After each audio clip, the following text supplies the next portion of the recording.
good to be with you on this Friday, finishing our first week of 2022. And I trust that you're encouraged about what God can do this year. Now, one of the keys of this year is to really settle it in our hearts. We're not going to live for ourselves, but instead we're going to be an instrument of God to meet the needs of others. I promise you, the greatest joy in the world is to be freed from self and to be liberated to give of our lives to other people. The greatest joy is in serving. The greatest joy is in meeting needs. The greatest joy is to see people's lives, first of all, saved. That's glorious. And then transformed and growing. There's nothing like it. You talk about depth of meaning. That's where it comes in our lives. And the Lord Jesus, when he washed the disciples' feet, he was teaching them a lesson on humility and what he was going to be doing. There was much he was teaching them.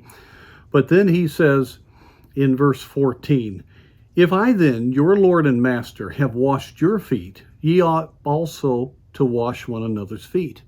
For I have given you an example, that ye should do as I have done to you. Verily I say unto you, the servant is not greater than his Lord, neither he that is sent greater than he that sent him." Wow, that's a strong admonition. We're not greater than our Master. If he was willing to wash others' feet, if he was willing to do the humble thing, to do that would seem to be demeaning, to be honest, open, to do whatever it took to have the right kind of relationship in marriage. We need to see that with our children back to parents, among believers.